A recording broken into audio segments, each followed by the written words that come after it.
In the heart of this Fort Worth community striving for renewal, an old family home breathes new life, transforming into a hallmark of hope. Welcome to the Prayer Room Coffeehouse, a unique blend of history, healing, and the rich aroma of coffee. Of course, this is our homestead. When I was a kid, my mother bought this home for the family in '76. Pastor Kyev Tatum of New Mount Rose Church, along with a coalition of organizations, is spearheading a visionary project. This future coffeehouse is not just about brewing coffee. It's about brewing futures for young lives once caught in the shadows. Staff with the Youth Offender Reentry Program that's funded by the Department of Justice came to me about needing a place for youth to live when they get out of incarceration. And I told them about this home. In a bold move to address the challenges facing young individuals emerging from incarceration, the Youth Offender Reentry Program sought a sanctuary, a place not just to stay, but to start anew. While they were looking for a program or a house for the kids to live, we had the coffee program that we wanted to introduce to these kids so that they could not just have a place where they could transition into the community, but they could literally be transformed in the community by offering them residential, retraining in specialty coffee, and then also retail and the entrepreneurship piece of the program. And it created a model out of necessity. This model, born out of necessity, aims to do more than just help these young individuals find their footing. It seeks to weave them into the very tapestry of the community. Through this innovative coffee program, the seeds of change are sown, promising a future where these young lives are not defined by their past, but by their potential to contribute, thrive, and inspire within the community. And so this home, my mom called the Prayer Room, and so we just call it the Prayer Room Coffeehouse. And we're teaching the kids that if you could sell cocaine, you can sell coffee. Same grams, different grind. Me being a brother of numerology, gram is gram, you know what I'm saying? Numerals is numerals. Johnny Wallace, now known as Obedience, once entangled in the web of the justice system for illegal substance distribution, found an unexpected path to redemption through his acquaintance with Pastor Tatum. Obedience's past, marked by the precise measurement of illicit substances, became an unlikely catalyst for change. Pastor Tatum, struck by the parallel between grams Obedience once dealt in and the coffee beans he hoped to promote.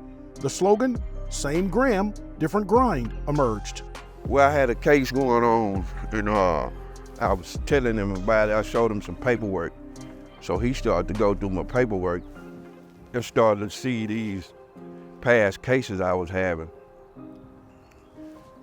200, 4,200 here, 4,200 here, and he, man, what did you? So he wasn't familiar with the numbers, but once he hooked up with A&M and they started passing him the coffee out, I guess he started to put it together. Oh, grams here, grams there.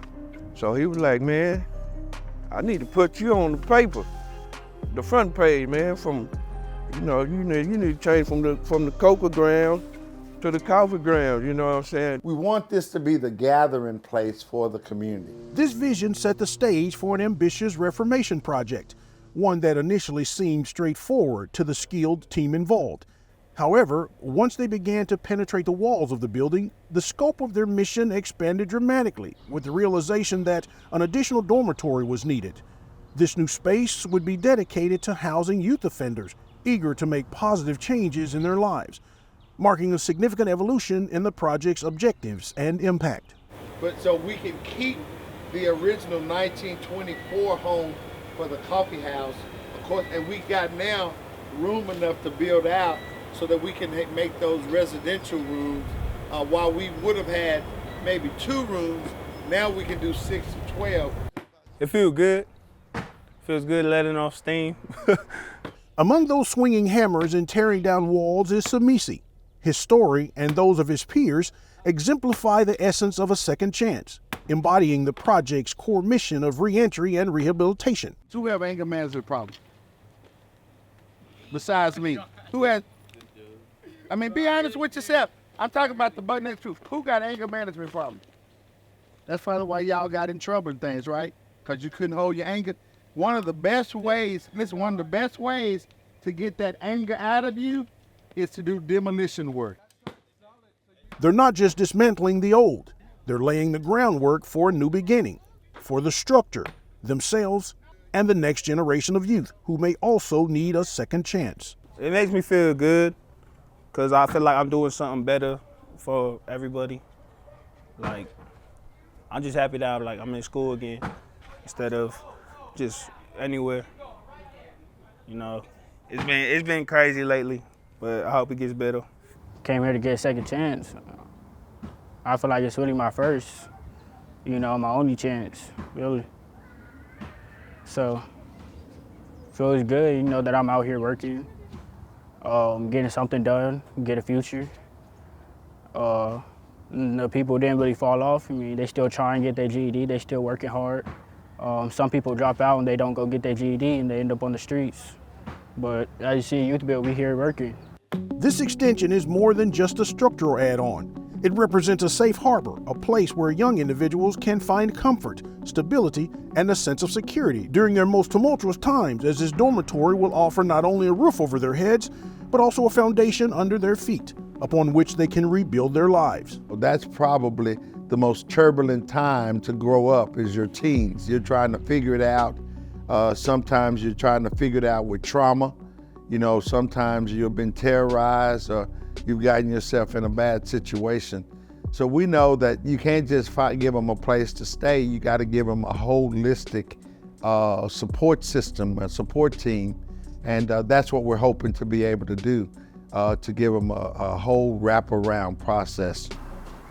Despite the critical importance of such initiatives in fostering rehabilitation, empowerment, and economic growth, they frequently remain under the radar in many Black communities, not receiving the attention or support they desperately deserve. The integration of social entrepreneurship and rehabilitative programs like this offers to be a scalable model for sustainable change. Very few people have an economic strategy for the inner city. And we saw it real clearly. Money was not circulating in our inner cities, and it's still not circulating. And so there's really no economic base in many of our communities that young people can really believe in and can grow from. So we're hoping that as we develop this model out, every neighborhood that has troubled teens could put one of these up in their community. Find a house, be willing to partner with others to build it out and to build it up, and you can have a model that could help not only save our kids from the streets, but also put them in a position so that they can make a living. As Pastor Tatum proceeds into the next phase of this renovation, it's evident that this initiative is a deeply personal mission, fueled by love, faith, and a commitment to community revitalization. Through the Prayer Room Coffeehouse, Pastor Tatum aims to weave together the threads of education, rehabilitation, and entrepreneurship, creating a multitude of opportunity that paid homage to his mother's enduring spirit and the transformative power of communal support and prayer. I know my mother's cheering us on, right? Telling us not to give up or give in, because even when she was alive, this place was a place where young people can come. You can get something to eat. She's gonna pray for you, but she's gonna also give you some good guidance to help you on your life's way.